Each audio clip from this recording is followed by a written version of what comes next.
할렐루야. 오늘 또 복된 주일 아침 은혜를 사모해서 주의 전에 나오신 여러분 모두에게 하나님의 크신 은혜와 사랑과 은총이 충만하게 임하시기를 주님의 이름으로 축원합니다.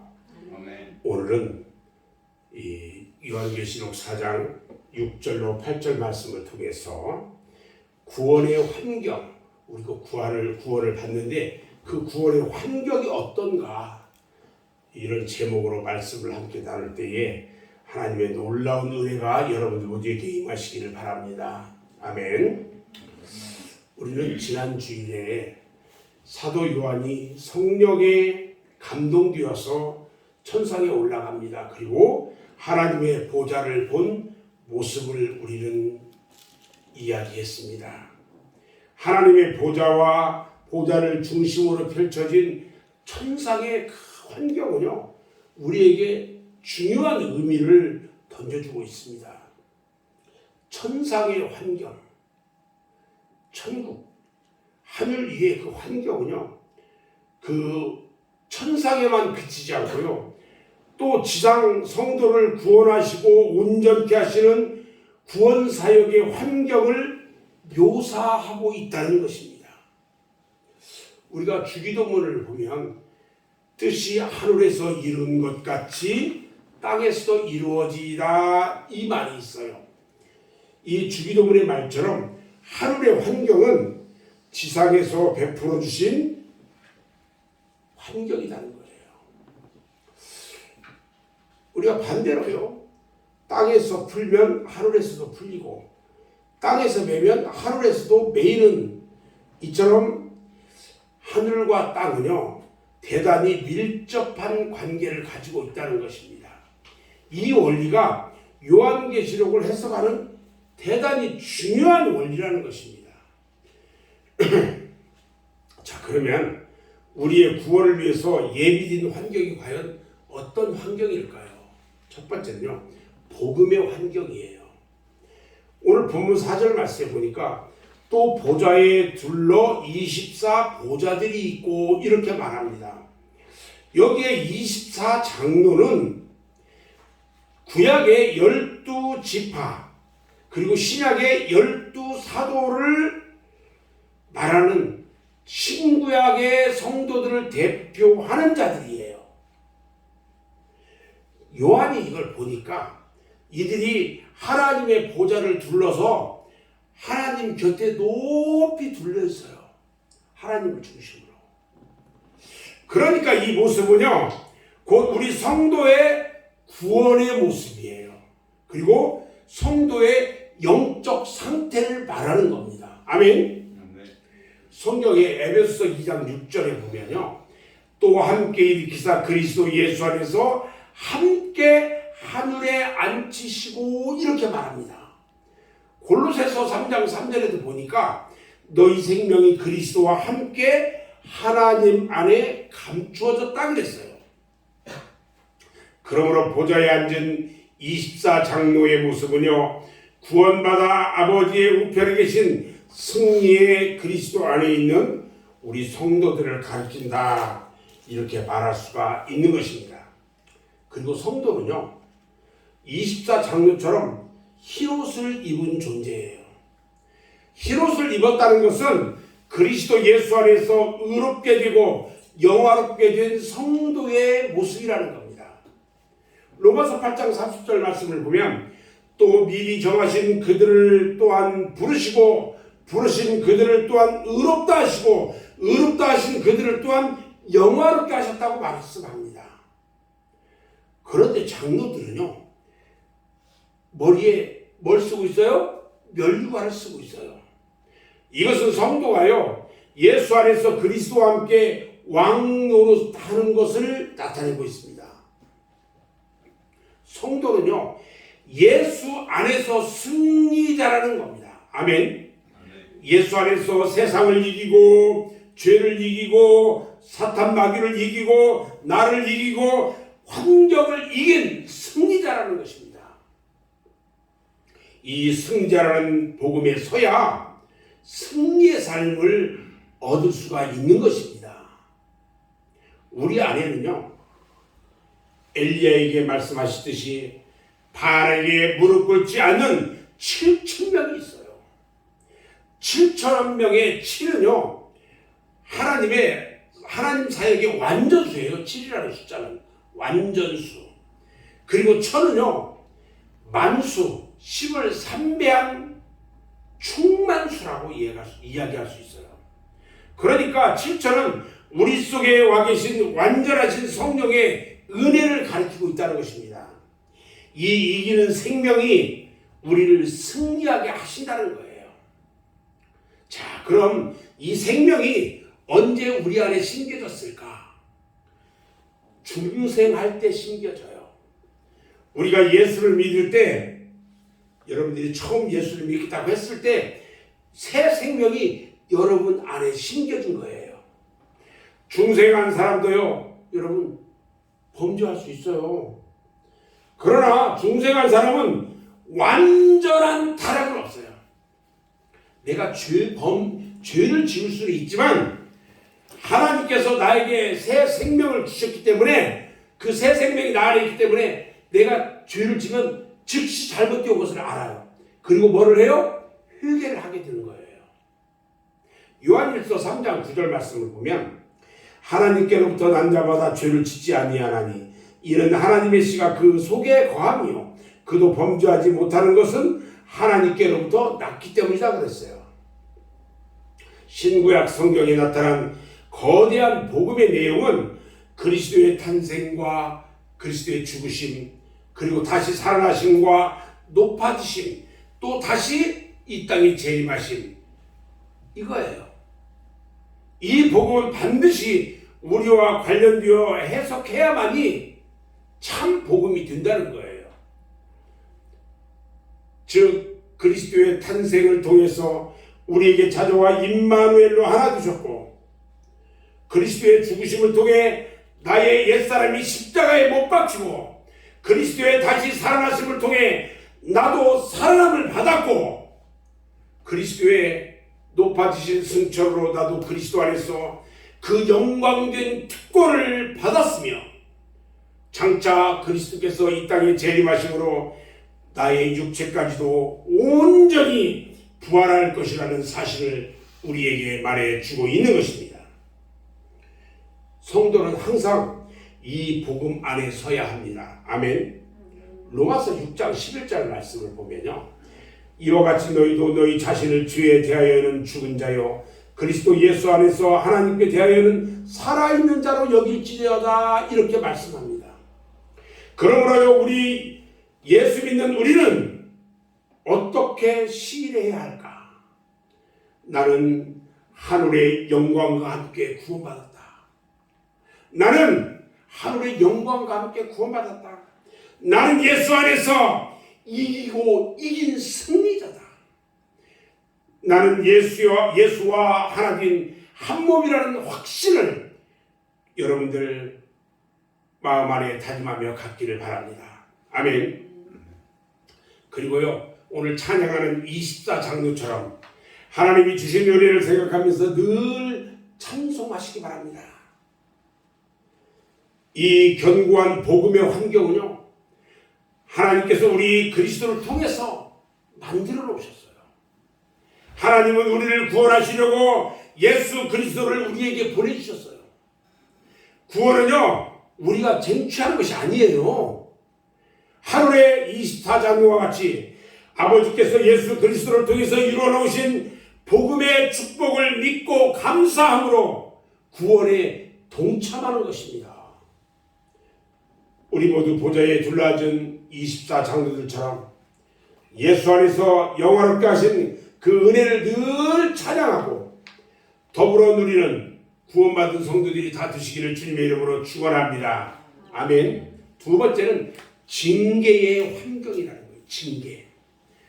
오늘 본문 4장 5절 말씀을 보니까 보좌로부터 번개와 음성과 우레소리가 나며 이렇게 말합니다. 이 장면은요, 모세가 시내산에서 율법을 하사받을 때에 그 엄숙하고 위험 있는 시내산의 광경과 같은 두려움의 환경이에요. 시내산에서 하나님의 영역 침범을 용납하지 아니하시는 공의로운 하나님의 모습을 볼 수가 있는 것입니다. 히브리서 12장 18절로 21절에 보니까요. 너희는 만질 수 있고 불이 붙은 산과 침침함과 흑암과 폭풍과 나팔 소리와 말하는 소리가 있는 곳에 이른 것이 아니라 그 소리를 듣는 자들은 더 말씀하지 아니하시기를 구하였으니 이는 짐승이라도 산에 들어가면 돌로 침을 당하리라 하신 명령을 그들이 견디지 못함이라. 그 보이는 바가 이렇듯 무섭기로 모세도 이르되 내가 심히 두렵고 떨린다 하였느니라. 여러분, 시내산의 그 위험 있는 엄숙한 이 분위기를 알 수가 있어요. 이 시내산을 배경으로 히브리서 기자는 우리에게 이렇게 말합니다. 너희는 삼가 말씀하신 자를 거역하지 말라. 땅에서 경고하는 자를 거역한 저희가 피하지 못하였거든 하물며 하늘로 쫓아 경고하신 자를 배반하는 우리일까 보냐. 그러므로 우리가 진동치 못할 나라를 받았은즉 은혜를 받자. 이로 말미암아 경건함과 두려움으로 하나님을 기쁘시게 섬길지니 우리 하나님은 소멸하는 불이시미로다 그랬어요. 바로 이 환경이 하나님 보좌에 나타나 있다는 것입니다. 이처럼 하나님께서 우리 백성들을 구원하시고 온전케 하시기 위해서 징계로서 훈련시켰어요. 바울에게 주셨던 가시처럼 자기 백성이 바른 길을 가지 않으면 징계할 수 있는 장치를 다 마련해 놨어요.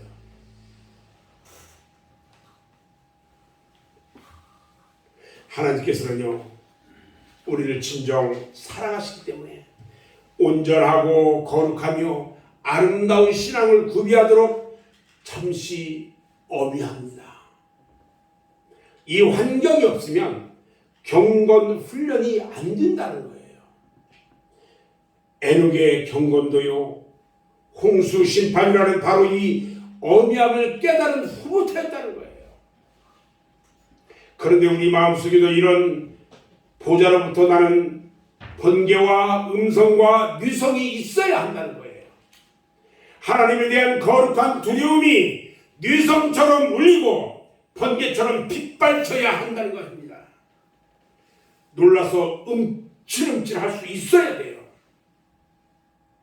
이것이 경건이며 그런 심령만이 진정 참 믿음의 사람으로 발전할 수가 있는 것입니다.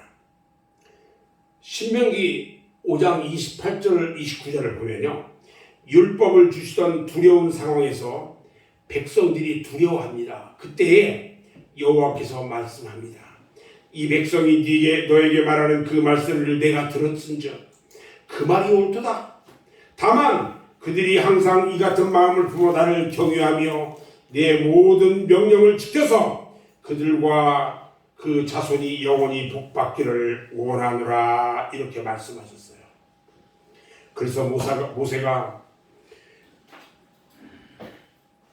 너희 하나님 여호와께서 너희에게 명령하신 대로 너희는 삼가 행하여 좌로나 우로나 치우치지 말고 너희 하나님 여호와께서 너희에게 명령하신 모든 도를 행하라.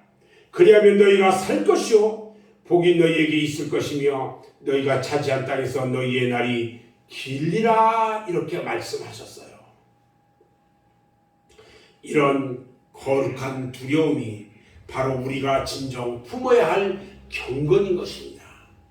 징계의 환경을 가볍게 여기서는 안 되는 것입니다. 아멘. 세 번째는요, 성령의 환경이에요. 징계하시는 것 아니에요. 우리 하나님 징계만 하지 않아요. 성령의 은혜를 받을 수 있는 환경을 주고요, 온전하게 하셔요. 5절 하반절 말씀은 그거예요. 보좌 앞에 전 7 등불이 있으니 이는 하나님의 7영이라 그랬어요. 여기 7 등불은요, 성소와 성전에서 등대를 연상시키고 있어요. 이 7 등불이 우리를 완전케 하시는 성령을 가리키고 있어요. 여러분, 그런데 왜 등불일까요? 원래 등대는요, 하나님 계신 곳인 그 지성소를 가는 그곳을 밝게 해줬어요. 이처럼 성령께서 임하시면요, 우리를 모든 진리 가운데로 인도하셔서요, 우리 심령을 밝혀 예수님을 나의 구주로 믿게 하시고요, 죄를 떠나서 하나님을 향하게 하셔요. 그래서 성령의 조명만큼 우리가 온전하게 된다는 거예요. 그것뿐만 아니라 성령의 임하심 자체가 완전함이 되고 있어요. 성령이 우리에게 임하신 만큼 우리는 구원의 성숙 속에 들어갑니다. 그러므로 성령의 임하심이 중요한데, 우리가 알아야 할 것은 그 은혜 주실 환경이 다 마련되어 있다는 거예요. 여러분들 은혜 받을 준비가 다 되어 있어요? 준비가 다 되어 있어요, 여러분들을 위해서. 그래서 성령을 여러분들한테 주시고요, 교회도 주시고요, 하나님의 종들도 세우셔가지고요, 성령께서 친히 우리에게 임마누엘로 다가와 주시고, 성령의 각종 은사로 역사하시고, 언제든지 은혜 받을 환경이 다 구비되어 있다는 것입니다. 여러분, 우리가 믿고 사모하면요, 누구든지 얼마든지 은혜 받을 영적 환경이 준비되어 있어요.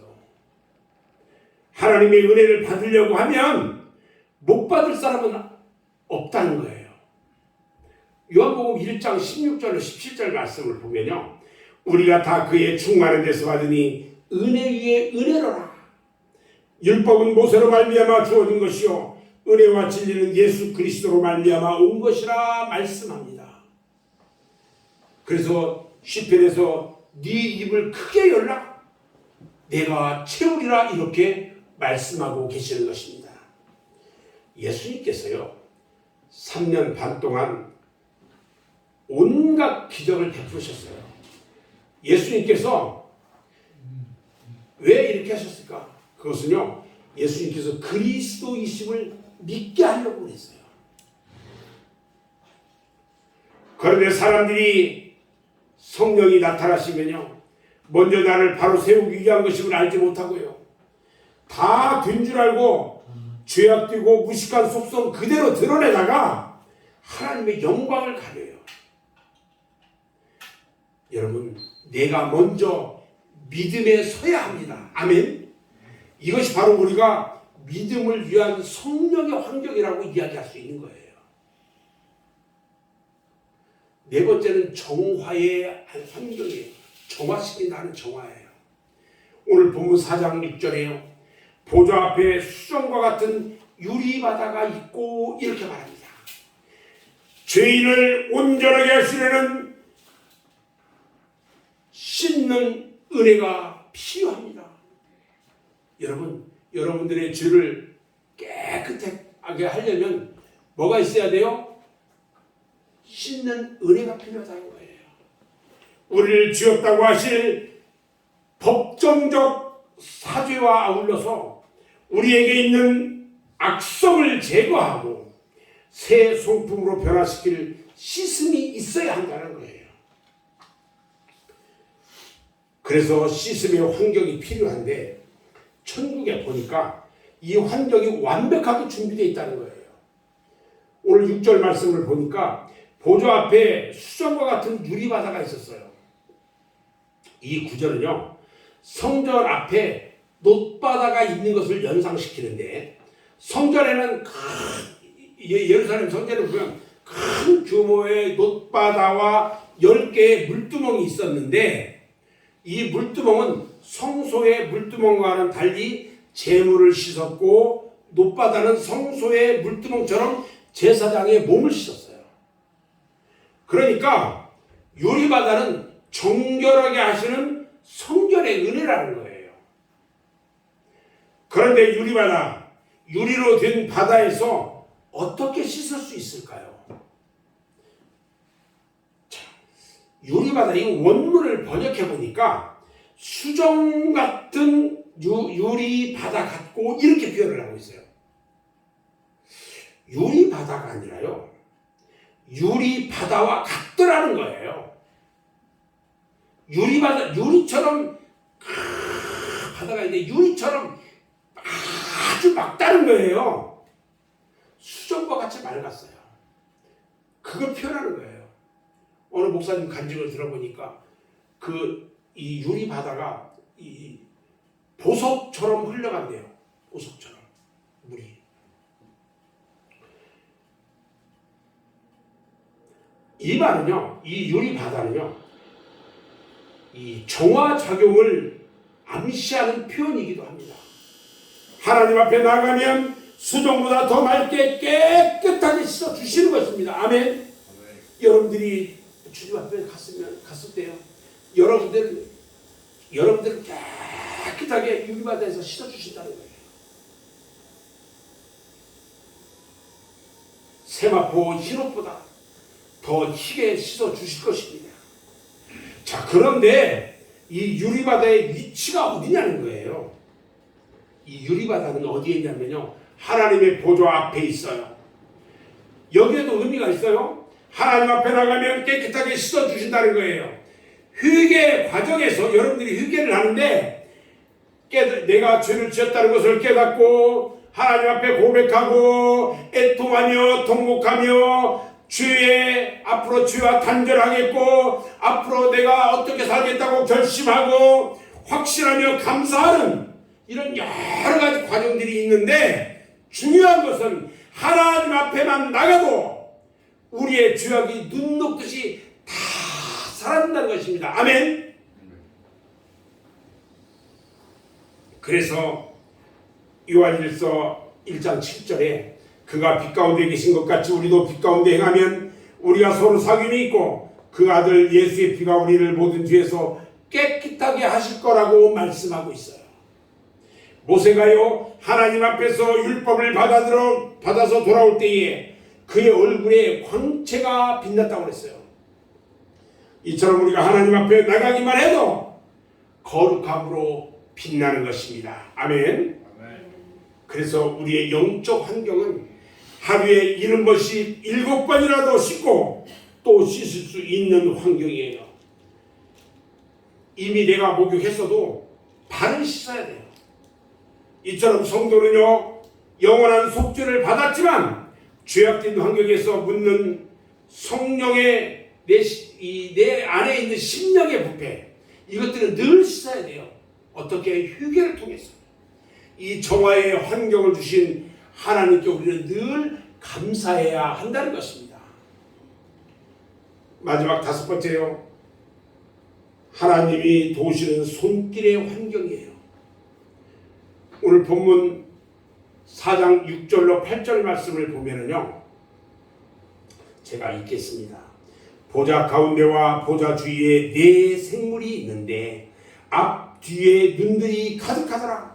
그 첫째 생물은 사자 같고 그 둘째 생물은 송아지 같고 그 셋째 생물은 얼굴이 사람 같고 그 넷째 생물은 날아가는 독수리 같은데 4생물은 각각 6 날개를 가졌고 그 안과 주위에는 눈들이 가득하더라.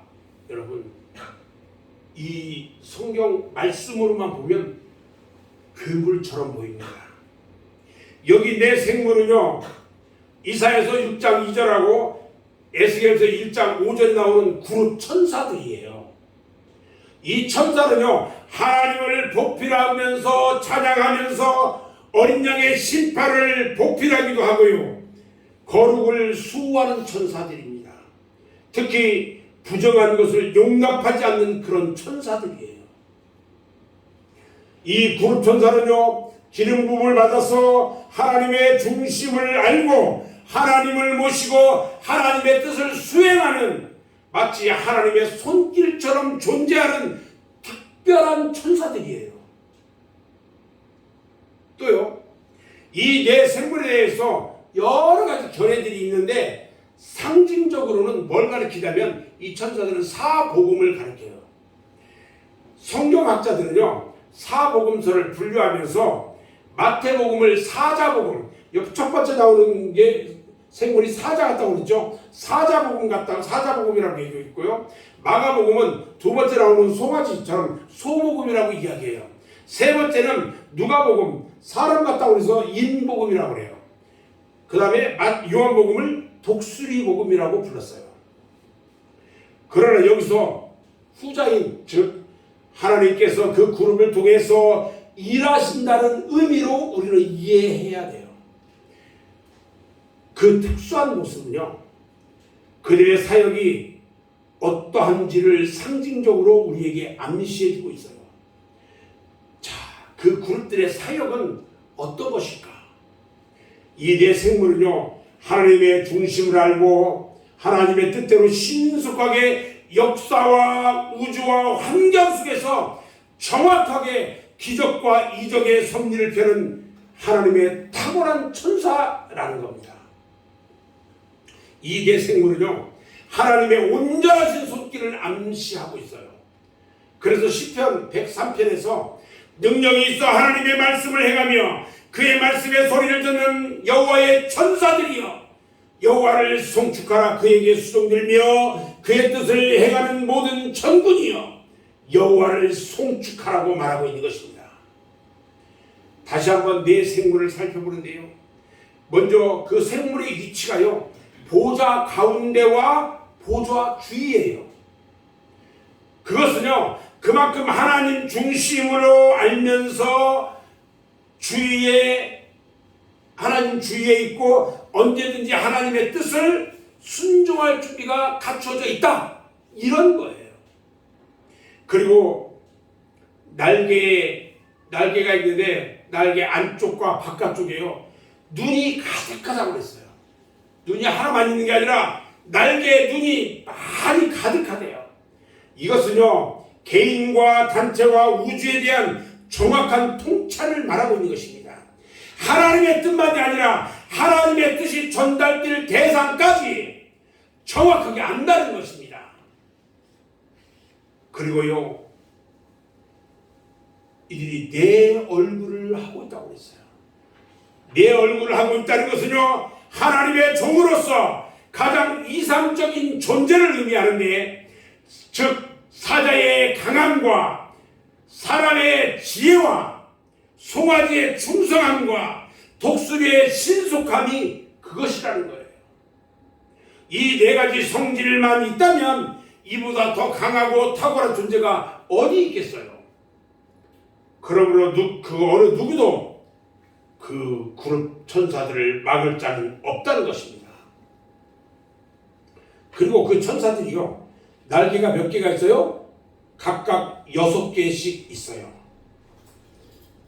이사야서 6장 2절 말씀을 보면요, 날개 둘로는 얼굴을 가렸다고 했어요. 그리고 또 날개 둘로는 발을 가렸다고 했어요. 그리고 날개 두 개로는 날면서 하나님을 찬양했다고 했어요. 이 모습은 천사의 모습임과 아울러 이 천사의 활동이 하나님의 손길이 되어서 결국 우리들을 그런 겸손함과 성결함과 은혜와 자유의 사람으로 만들어 놓고야 만다는 것을 우리에게 암시해주고 있어요. 이 네 생물을 다른 방법으로 표현을 한다면 역사와 개인과 우주 속에 하나님의 뜻대로 나타나는 이적과 섭리를 말합니다. 하나님의 이적과 섭리가 그래요. 하나님의 섭리는요, 얼마나 정확하면서 적절한지요. 지구라는 한 배를 타고 있지만 우리가 개개인에 대한 각각의 섭리와 인도하심은요, 참으로 완벽하다는 거예요. 그래서 예수님이 마태복음 10장 29절에서 말합니다. 참새 2마리가 한 아싸리 오래에 팔리지 않느냐? 그러나 너희 아버지께서 허락하지 아니하면 그 하나도 땅에 떨어지지 아니하리라 그랬어요. 하나님의 섭리는요, 누구도 거역할 수 없고 그 섭리는 머리털까지도 셀 만큼 정확하다는 것을 믿고 안심해야 한다는 것입니다. 그러므로 이적과 섭리적 환경은요, 여러분 우열으로 돌리지 마세요. 왜 나에게 이런 일이 있었는지 거기서 하나님의 의도를 발견해야 한다는 겁니다. 나의 삶 가운데 특별한 일이 벌어졌을 때 왜 나한테 이런 일이 일어났지? 의심하지 마세요. 그것은 하나님의 특별한 섭리 가운데 일어난 것입니다. 아멘. 아멘. 여러분, 성경을 해석하듯이 자기 환경을 해석해야 돼요. 섭리의 기적은요, 예수 그리스도를 나의 구주로 믿고 영생을 얻고 하나님의 일을 하면서 하나님께 영광을 돌리게 하려는 데 있다는 것입니다. 이 온전케 하시는 기적과 섭리에 하나님의 손길이 있다는 것을 여러분 모두는 꼭 믿으셔야 합니다. 아멘. 전 이제 오늘 말씀을 정리할 건데요. 성경은 말합니다. 누구든지 믿는 자는 구원을 얻고 보라 지금은 은혜 받을 만한 때요 지금은 구원의 날이라고 말씀합니다. 우리 하나님 아버지께서는요, 진실로 믿고 사모하는 사람은 한 사람도 예의 없이 은혜 받을 수 있는 영적 환경이 다 준비되어 있다고 그랬어요. 우리 모두 우리에게 주신 복음의 환경, 징계의 환경, 성령의 환경, 정화의 환경, 이적과 섭리의 환경을 깨닫고요, 하나님을 경외하여 더욱 거룩한 습관 성도로 다 장성하게 되시기를 주님의 이름으로 축원합니다. 아멘.